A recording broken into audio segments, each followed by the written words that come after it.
இதுக்கு முன்னாடி 3 days before நான் ஒரு வீடியோ போட்டிருந்தேன். ஒரு மில்க் லாரி டிரைவர் அவருடைய ரெக்லஸ் பிஹேவியர் பத்தி ஒரு கம்ப்ளைண்ட் ரைஸ் பண்ணோம் அப்படின்னு சொல்லிட்டு ஒரு வீடியோ போட்டிருந்தோம்.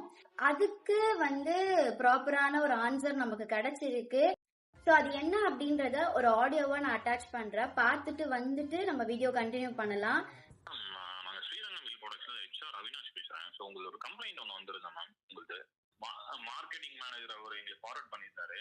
ஓகே. ஸோ அதான் நாங்கள் கூப்பிட்டு எல்லாமே வார்ன் பண்ணியிருக்கோம். அவருக்கு நாங்கள் எல்லாம் இது பண்ணியிருக்கோம். சரிங்களா மேம்? நம்மளுக்கு இப்போ ஆக்சுவலாக எங்களுக்கு இப்போ தான் நமக்கு நியூஸ் வந்தது. இல்லை சொல்லலை. ஆக்சுவலாக இது எங்க மார்க்கெட்டிங் மேனேஜருக்கு நீங்கள் ஷேர் பண்ணியிருக்கீங்க. ஆக்சுவலாக அந்த நம்பர் அவருக்கு தான். ஓகே. ஸோ அவர் எங்க டிரான்ஸ்போர்ட் மேனேஜருக்கு, பிளான் மேனேஜர், HR எல்லாம் சொன்னாங்க. நாங்கெல்லாம் கூப்பிட்டு எல்லாமே வார்ன் பண்ணோம். ஓகே. திரும்ப நீங்க இந்த மாதிரி எங்க ஏதாவது வந்தா நாங்க சிவியர் ஆக்ஷன் எடுப்போம்னு சொல்லியிருக்கோம். அவர் சரிங்களா? Right ma'am. Okay ma'am. Thank you so much. நீங்க அவர்கிட்ட பேசினதுக்கு பெரிய தேங்க்ஸ். இதுல நம்ம என்ன தெரிஞ்சுக்கணும் அப்படின்னா, ஒரு தப்பு நடக்குதுன்னா நம்ம தான் கேட்கணும். அதுக்கு சொல்யூஷன் வரும் வரலன்றத எதிர்பார்க்க கூடாது. நம்ம கேட்காமலே இருக்கோம் அப்படின்றத விட நம்ம கேட்டிருக்கோன்றதோடைய அந்த ஒரு ஹாப்பினஸ் அது செய்யறவங்களுக்கு மட்டும்தான் அனுபவிக்க முடியும். சில பேர் கேக்குறவங்கள பார்த்து ஏளனமா பேசுறது அதெல்லாம் பண்றீங்க.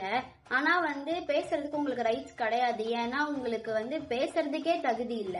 அப்புறம் எங்க இருந்து நீங்க எங்களை கேட்கறதுக்கு உங்களுக்கு ரைட்ஸ் இருக்குன்னு எனக்கு தெரியல. And last but not least, be brave and ask then and there if there is a mistake happening right before your eyes. புரிஞ்சிருக்கும்னு நம்புறேன். புரியலன்னா திருப்பியும் சொல்றேன்.